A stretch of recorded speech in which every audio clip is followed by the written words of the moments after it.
Vous vous réveillez le matin avec une étrange sensation d'oppression sur la poitrine. Un inconnu vous regarde et un sentiment bizarre vous envahit. Une chanson retentit, vos yeux s'emplissent de larmes. Vous êtes heureux. Carl Jung l'avait compris depuis longtemps. Aucun de ces sentiments que l'on qualifie de « surgissant de nulle part » ne surgit de nulle part. Chacun est comme un message que vous envoie votre fort intérieur. Si vous ne le lisez pas, vous passerez votre vie à tourner en rond. À la fin de cette vidéo, vous porterez un regard totalement différent sur chaque émotion qui vous anime. Dans sa clinique, Carl Jung accueillait chaque matin les mêmes visages, mais dans des corps différents. Les gens entraient, s'installaient, et pendant les premières minutes, ils discutaient comme si de rien n'était. Puis venait ce moment. Un léger tressaillement au coin de l'œil, une petite fissure dans la voix, leurs doigts s'entrelaçant. Quelque chose s'était réveillé en eux. C'est là que commençait le véritable travail de Carl Jung, car nous apprenons à réprimer ce réveil tout au long de notre vie.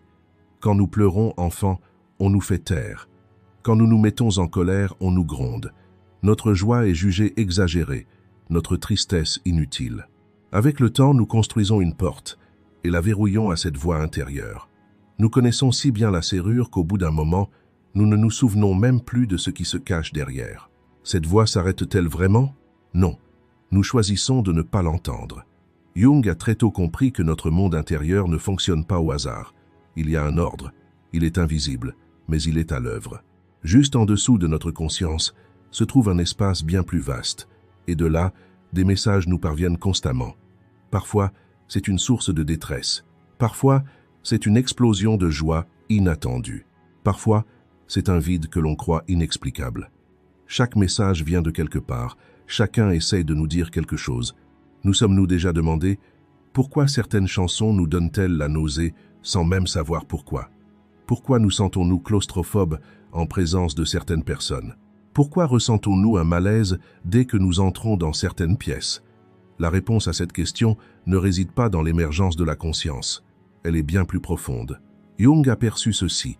Le monde intérieur humain n'est pas une maison à 2 étages. C'est un vieux manoir avec une cave, un grenier, des arrière-salles et des couloirs aux portes closes. Chaque recoin de ce manoir recèle un souvenir, un désir, un ressentiment.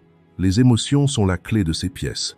Nous prenons la clé et la mettons dans notre poche, mais nous n'osons pas ouvrir la porte. Au bout d'un moment, nous oublions même comment nous en servir. Les émotions sont le plus ancien dialogue que nous entretenons avec nous-mêmes. Elles existaient avant les mots. Avant d'apprendre à parler, nous savions pleurer, nous savions rire, nous connaissions la peur. Ce langage ancestral résonne encore en nous. Lorsque nous le réprimons, nous ne mettons pas fin à la conversation. Nous en baissons simplement le volume. À l'intérieur, le bruit s'amplifie, tandis qu'à l'extérieur, nous augmentons encore le volume de la musique. Le travail s'intensifie. Les appels téléphoniques s'éternisent, les projets se multiplient, les événements s'accumulent. Tout cela dans le même but, éviter d'entendre. Un jour, vous êtes assis dans votre salon et vous ne savez plus qui vous êtes.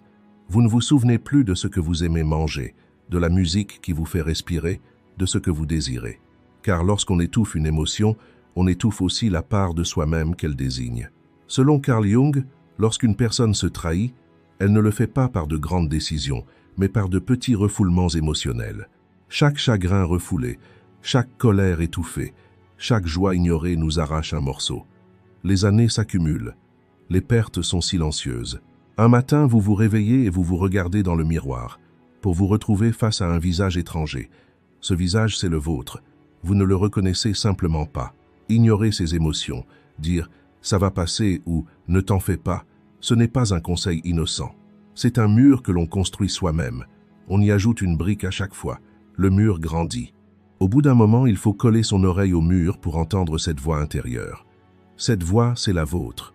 Selon Carl Jung, aucune émotion n'est étrangère à l'âme. Chacune y est venue pour une raison. Aucune n'est venue en vain. Une sensation peut durer quelques minutes, puis disparaître aussi vite qu'elle est apparue. Parfois, elle vous hante pendant des jours. Quelle qu'elle soit, cette sensation porte quelque chose. Un message, un avertissement, un rappel. Quelque chose en vous essaie de vous dire quelque chose. Si vous ne l'entendez pas, cette voix boude, se retire un peu plus profondément, prend une forme plus étrange, et un jour, elle revient. Écouter ses émotions n'est pas une compétence, c'est une question de vie ou de mort. Pour ne pas se perdre, il faut réapprendre à entendre cette voix intérieure. Dans sa jeunesse, Carl Jung menait des expériences dans son laboratoire. Il disait un mot à la personne en face de lui et lui demandait de dire le premier mot qui lui venait à l'esprit. Cela semblait un jeu simple, mais les résultats étaient loin d'être simples. Avec la plupart des mots, les gens répondaient facilement. Il disait « mer » et l'autre personne disait « bleu ». Il disait « livre » et « page » venait. Un rythme routinier. Puis un mot surgissait et tout s'arrêtait. La réponse se prolongeait. On retenait son souffle. Parfois, aucun son ne sortait de leur bouche. Parfois, un mot insignifiant, presque dénué de sens, s'échappait. Carl Jung mesurait les secondes. Il observait ses patients, leurs mains moites. Il y avait quelque chose sous ces attentes, ces silences. Un nœud noué il y a des années que l'on croyait oublié, mais qui n'avait jamais été dénoué. Nous portons tous ces mêmes nœuds. Il y a en nous des recoins où des choses se sont accumulées silencieusement pendant des années. Quelqu'un nous dit quelque chose, un mot innocent. Au sens moderne du terme, nous n'y voyons aucun inconvénient. Mais ce mot touche quelque chose de profond en nous. C'est comme si une sonnette invisible avait retenti. Quelque chose vibre en nous. Notre réaction extérieure est totalement inadaptée. Nos voix s'élèvent. Nous nous taisons, nous quittons la pièce. Les larmes nous montent aux yeux. Pourquoi ? Parce que ce n'est pas nous qui répondons aujourd'hui, c'est quelqu'un d'autrefois qui parle. Demandons-nous, quelle phrase de notre vie nous blesse plus qu'elle ne le devrait? Quel regard nous glace le sang? Quel ton nous met immédiatement sur la défensive? En dressant cette liste, nous commençons à cartographier notre monde intérieur. Chaque blessure renvoie à une adresse. Un repas d'enfance, une blague entendue à l'école, un mot prononcé par un être cher un jour sans y penser. Ces moments nous paraissent insignifiants sur le moment. Ils s'insinuent dans nos cœurs sans prévenir. Ils y germent. Les années passent. La graine grandit. Nous croyons grandir. La graine grandit aussi. Selon Carl Jung, les êtres humains n'évoluent pas en ligne droite à travers le temps. Ils portent les traces de chaque période qu'ils ont traversée. L'enfant de 5 ans sommeille encore en nous. Cet adolescent de 14 ans en colère et blessé est toujours en nous. La part de moi qui a connu mon premier chagrin d'amour est toujours là. Nous vivons tous la même journée, dans le même corps, au même moment. L'un a honte, l'autre est en colère. L'un attend encore une réponse d'il y a des années. Nous allons travailler, cuisinons, assistons à des réunions. Au fond de nous, ce vieux moi attend la fin d'une conversation inachevée. Quand quelqu'un aborde par inadvertance un vieux problème, arrosant involontairement cette graine, ce vieux moi se réveille. Ces mots sortent avec nos voix actuelles. Parfois, nous prononçons des phrases qui nous sont étrangères. Après coup, nous avons honte. Nous nous demandons « Qu'est-ce qui n'allait pas chez moi ?» Rien n'allait mal. Quelque chose n'allait pas. Il y a longtemps. Jung disait à ses patients « Ce qui vous fait pleurer aujourd'hui n'est souvent pas l'événement du jour. L'événement du jour n'est qu'une porte. Ce qui se trouve derrière cette porte, c'est ce qui vous fait vraiment pleurer. Un petit souvenir ouvre parfois la porte d'un immense entrepôt. Tout ce qui sommeillait en vous depuis des années vous submerge soudainement. C'est pourquoi parfois, une simple scène de film peut vous briser. Une couplet, le sourire d'un inconnu dans la rue. Personne ne vous a fait de mal. Une vieille voix s'est fait entendre en vous. Comprendre cela est réconfortant. Nous n'avons plus honte de chaque réaction forte. Nous commençons à les interpréter comme un signe. Cette réaction forte a une signification. Elle signifie qu'il y a une blessure, que quelqu'un m'a touché, que je dois aller voir.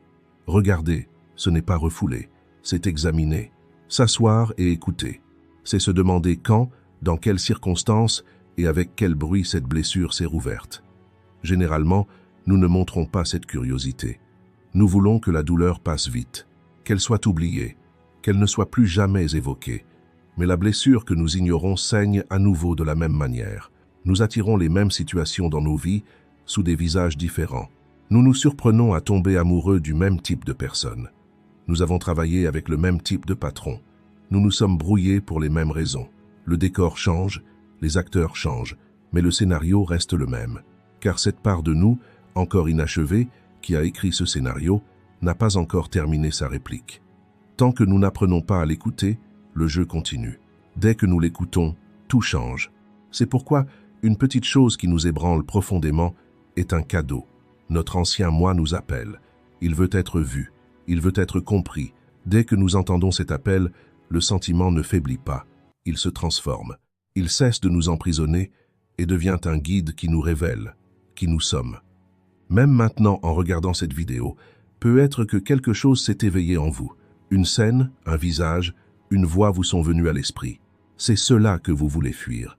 Chaque fois que vous l'ignorez, il frappera à votre porte un peu plus fort la prochaine fois que vous le croiserez. Les émotions recèlent une signification cachée. Souvent, nous les prenons pour du bruit et souhaitons les faire taire. Nous voulons qu'elles passent vite, récupérer au plus vite, retrouver notre état d'avant.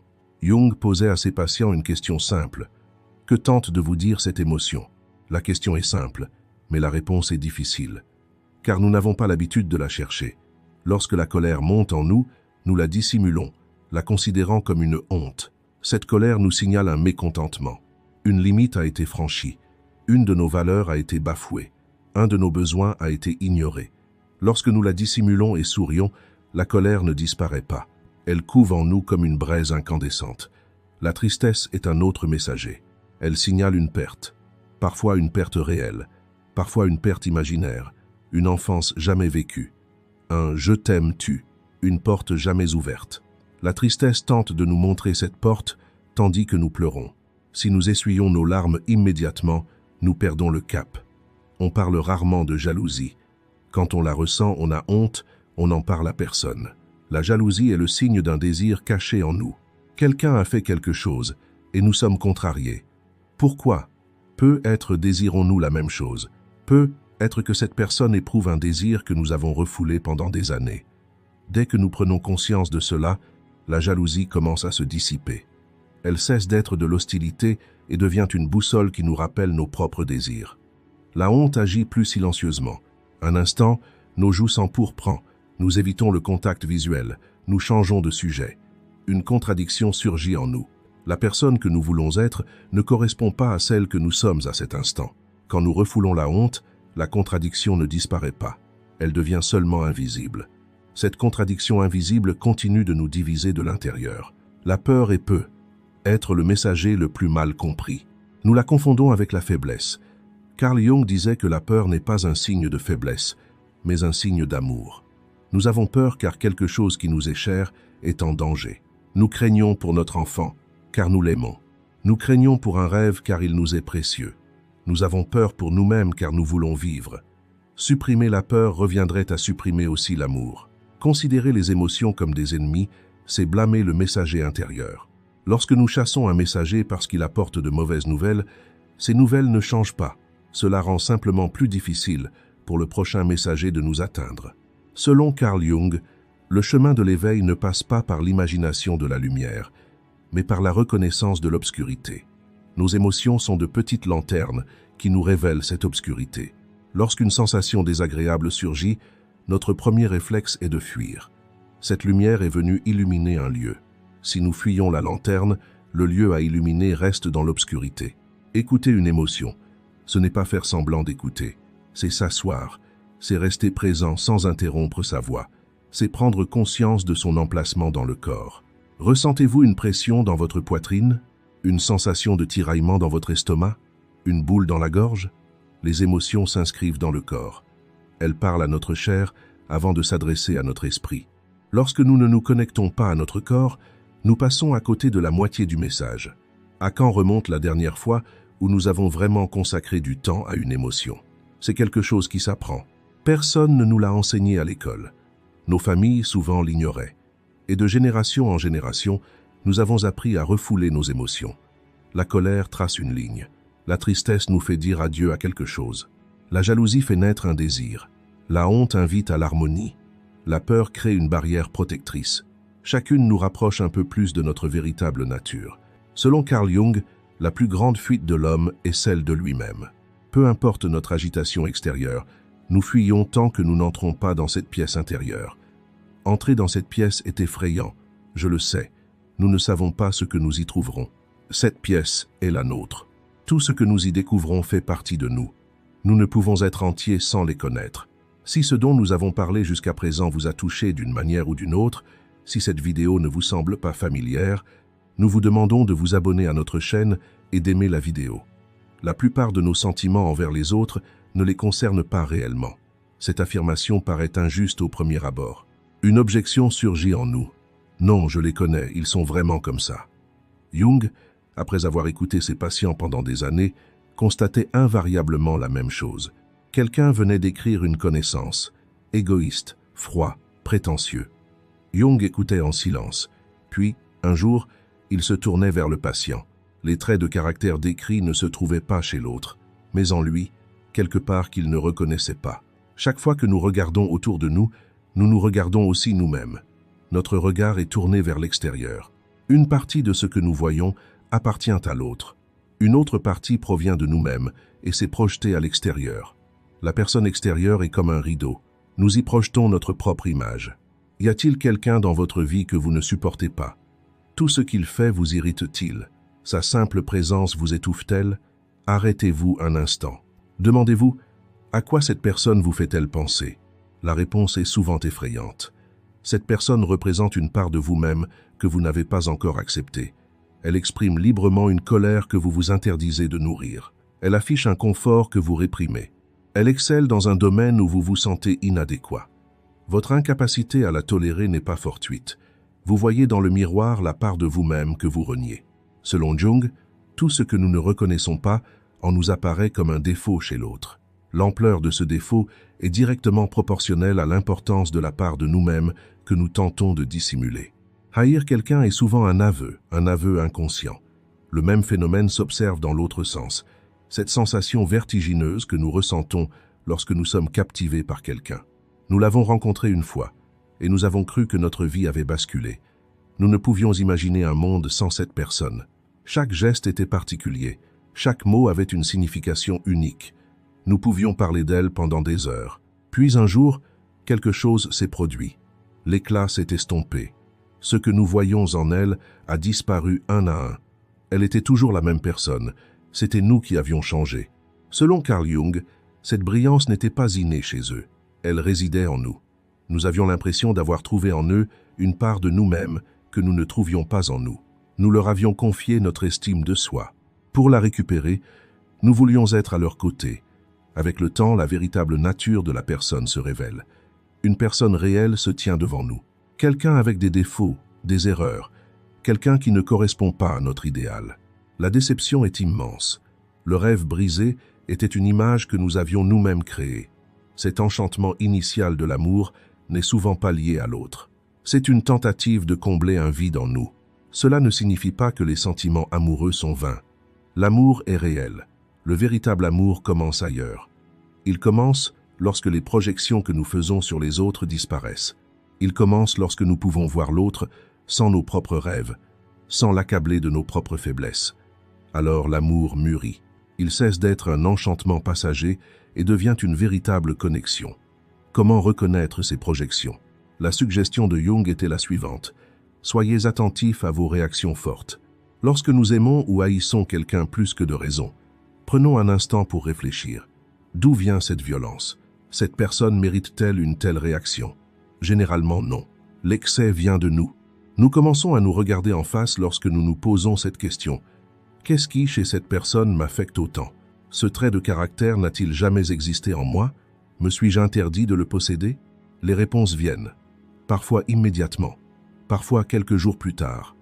Lorsqu'elles arrivent, c'est un soulagement, car le poids que nous faisions peser sur l'autre s'allège. Cette personne redevient simplement une personne. Nos relations changent. Nos proches se présentent à nous tels qu'ils sont. Nous ne cherchons plus à les changer. Nous commençons à les voir tels qu'ils sont. Le monde extérieur s'apaise, car le combat se livre souvent non pas à l'extérieur, mais à l'intérieur. Lorsque nous faisons la paix avec nos parts d'ombre, les étiquettes que nous collions aux autres disparaissent. Le monde devient un endroit bien plus riche. Quand une personne que l'on croyait aimer nous quitte, la perte est parfois si immense qu'il faut des années pour s'en remettre. Souvent, la cause profonde de cette douleur n'est pas la perte de cette personne en elle-même, mais la perte d'une part de nous-mêmes que nous avions investie en elle. Lorsque nous parvenons à récupérer cette part de nous-mêmes, la guérison commence. En prenant soin de nous, nous réalisons que ce que nous cherchons à l'extérieur, nous le trouvons en réalité en nous. Si vous avez perdu quelqu'un et que vous n'arrivez pas à vous en remettre depuis longtemps, essayez de vous demander Qu'est-ce que vous aviez besoin de récupérer de cette personne? Quelle part de vous-même lui aviez-vous confiée? Lorsque vous trouverez la réponse, l'ampleur de la perte ne changera pas, mais sa nature, elle, changera. Une émotion refoulée ne disparaît pas. Carl Jung l'a observé chez ses patients pendant des années. Il pensait mettre leurs sentiments de côté, mais ces sentiments persistaient. Ils s'enracinaient dans le corps, s'insinuaient dans le sommeil, empoisonnaient les relations et revenaient sous une autre forme. Une colère enfouie remonte un jour à la surface, coincée entre nos épaules. Impossible de tourner la tête. On se fait masser, on se détend. Mais une semaine plus tard, la même tension est toujours là. Une tristesse inexprimée perturbe notre sommeil. On s'allonge. L'esprit est silencieux. Le corps est épuisé. Les yeux refusent de se fermer. L'appétit nous fait défaut. Il disparaît. Ou bien on grignote sans cesse. Parce que la voix intérieure n'est pas entendue, elle commence à parler au corps. Jung disait que les êtres humains vivent comme s'ils étaient divisés en deux. Un côté au-dessus, l'autre en dessous. Le côté supérieur est visible, tourné vers l'extérieur, maître de la situation. Le côté inférieur est silencieux. Il accumule. Il n'oublie rien. Nous essayons de vivre du côté supérieur. Le côté inférieur n'attend pas notre permission. Il vit sa propre vie. Plus il tarde à se reposer, plus il se fait entendre. Selon Jung, les rêves ne sont pas le fruit du hasard. Ce sont les lettres que notre inconscient nous écrit. Tout ce que nous étouffons durant nos journées chargées frappe à notre porte la nuit, avec des symboles, des scènes étranges, des images incompréhensibles. On se réveille en se disant « Quel rêve absurde !» et on passe à autre chose. Mais il n'est pas absurde. Son langage est différent. Il ne se laisse pas déchiffrer par la logique du jour. Lorsque nous commençons à le déchiffrer, nous découvrons ce que nous portons en nous. C'est également vrai dans les relations. On ne peut pas aborder un sujet avec quelqu'un qu'on aime. On sait qu'il ou elle va pleurer dès qu'on en parlera. On sait qu'il ou elle va se mettre en colère. Alors on n'en parle pas. Les jours passent. On lève les yeux et une dispute a éclaté pour une raison totalement différente. La vaisselle n'est pas faite, les poubelles ne sont pas sorties et l'ambiance est tendue. De ce petit problème jaillit une immense accumulation d'émotions. L'autre personne est stupéfaite. Était-il vraiment nécessaire d'en faire toute une histoire, se demande-t-elle? Oui, c'était nécessaire. Ce n'était pas elle qui en rajoutait. Tout ce qui s'était accumulé en elle était en train de remonter à la surface. Lorsque Jung écoutait les relations de ses patients, il constatait souvent ceci. Le sujet abordé n'était pas le véritable sujet de la discussion. Il y avait autre chose, sous-jacent, dont il voulait parler. Chaque mot non dit crée une dette. Nous continuons à vivre sans la signer. Un jour, cette dette nous atteint. Parfois, elle frappe au cœur, parfois à l'estomac. Parfois, elle crée cette distance silencieuse qui s'installe entre nous et la personne que nous aimons le plus. Jung a remarqué une constante en écoutant les plaintes physiques de ses patients. Quelqu'un qui avait refoulé sa colère pendant des années ressentait soudain une douleur à la mâchoire. Quelqu'un qui n'avait jamais exprimé la moindre émotion décrivait une oppression thoracique. Quelqu'un qui n'avait jamais laissé la tristesse s'exprimer ressentait une fatigue chronique dans les yeux. Le corps a une mémoire. Même si nous pensons avoir oublié, le corps, lui, n'oublie pas. L'âme et le corps sont indissociables. Quand l'un se tait, l'autre s'exprime. Un problème qui ne trouve pas d'écho dans l'un en crée un dans l'autre. Selon Carl Jung, l'âme humaine n'aime pas être divisée en deux. Chaque fragment rejeté aspire à revenir un jour. On ferme la porte, il entre par la fenêtre. On ferme la fenêtre, il descend par la cheminée. Il trouve toujours un moyen de s'introduire. Tant que nous n'apprenons pas à accueillir ce visiteur intérieur, il nous semblera toujours intrusif.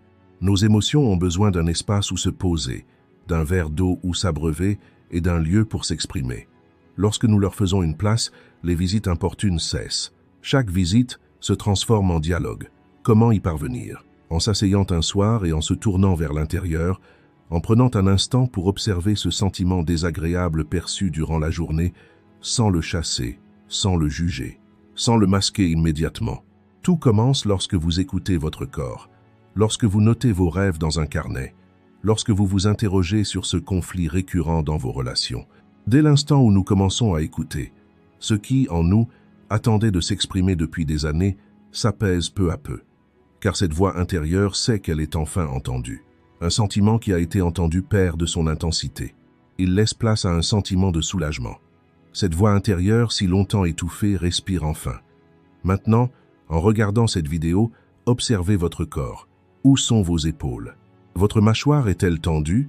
Où se situe votre respiration dans votre poitrine? Peut être que votre corps essaye de vous dire quelque chose depuis des années sans que vous l'entendiez? Écoutez cette voix. Respirez profondément. Faites confiance à votre intuition. À quoi servent toutes ces émotions? Pourquoi vont et viennent-elles sans cesse, malgré la souffrance qu'elles engendrent? Pourquoi ne restent-elles pas silencieuses? Selon Carl Jung, l'âme aspire silencieusement à la plénitude. Ce qui nous manque, ce qui est refoulé ou inachevé cherche à se révéler. Les émotions sont le vecteur de cette libération. Elles ne viennent pas nous perturber, mais rendre visible ce qui nous fait défaut. Lorsqu'une émotion désagréable surgit, comprendre qu'il s'agit d'un messager change tout. La colère nous rappelle notre courage. Une personne restée silencieuse pendant des années peut un jour se retrouver en colère. Cette colère nous dit en réalité « parle ». La tristesse nous enseigne ce qui est précieux. Tout ce qui nous attriste est important à nos yeux. La peur révèle ce que nous protégeons. Pourquoi avons-nous peur? La réponse se trouve dans ce que nous aimons. La jalousie éveille un désir enfoui. La honte nous invite à nous aligner sur nos valeurs. La joie nous confirme que nous sommes sur la bonne voie. Chaque émotion porte en elle une part de notre être. Quand on les fait taire, on fait taire une partie de soi-même. Quand on commence à les écouter, quelque chose se produit. Cette voix ne s'éteint pas. Son ton change. Elle n'apparaît plus comme une ennemie. Elle se présente comme un compagnon fatigué qui tente d'atteindre son but, comme un vieil ami, quelqu'un qui nous connaît, qui est en colère contre nous, qui est contrarié par nous, mais qui finalement ne nous abandonne pas. En l'écoutant, on retrouve sa plénitude. Ce sentiment de fragmentation s'estompe. Au réveil, le poids sur notre poitrine est plus léger. Le soir, au coucher, on a l'impression de n'avoir mené aucun combat de la journée. L'enfant en nous, réduit au silence depuis des années, se sent enfin entendu. Le cours de la vie change aussi. Notre regard sur les mêmes situations est complètement différent. On n'explose plus systématiquement lors d'une dispute comme avant. Pour comprendre pourquoi un mot nous touche si profondément, on se tourne vers l'intérieur et non vers l'extérieur. Quand une réponse arrive, on se remet en question et non vers l'autre. Ce n'est pas une fuite, c'est une prise de responsabilité. Assumez ses émotions, ne pas les projeter sur les autres, ne les refoulez pas, transformez-les en connaissances. Selon Jung, n'ignorez pas votre voix intérieure. Après tout, cette voix, c'est vous. Chaque émotion que vous rejetez est une part de vous-même que vous rejetez. Y revenir, c'est en réalité rentrer chez soi. Parfois, nous avons l'impression d'aller si loin. Nous courons après une carrière, des relations, l'argent, la gloire et le succès. Nous sommes toujours en mouvement. Nous nous épuisons. Un soir, dans une ville étrangère ou dans notre propre lit, un vide se creuse soudainement en nous. Nous avons tout, et pourtant nous avons l'impression de n'avoir rien. Ce qui comblera ce vide n'a jamais été à l'extérieur. Cela attendait que nous retrouvions notre ancien moi. Les émotions sont les invités à ces retrouvailles. Chaque émotion est une porte à laquelle on frappe doucement. Quand on l'ouvre, la lumière brille. Une table est mise. Des personnes que vous aviez oubliées depuis des années sont assises là. Elles vous reconnaissent. Allez-vous passer le reste de votre vie à lutter contre vos émotions, ou les accueillerez-vous comme un guide? Vous pouvez répondre à cette question dès aujourd'hui. On atteint la plénitude en faisant la paix avec toutes ses facettes. Ce cheminement n'est pas facile. Les bons livres, les bonnes personnes, les bons guides nous accompagnent. Nous espérons que cette vidéo vous aura été utile. Si vous souhaitez partager vos réflexions, n'hésitez pas à écrire en commentaire ce que vous pensez de cette question. Quelle émotion vous paraît la plus difficile à comprendre? Nous publions les enseignements de Carl Jung sur notre chaîne. Pour découvrir davantage de ces enseignements, abonnez-vous et activez les notifications. Cette vidéo est la dernière de cette série. Si vous souhaitez nous soutenir, vous pouvez devenir membre payant de notre chaîne en cliquant sur le bouton « Rejoindre ». Merci.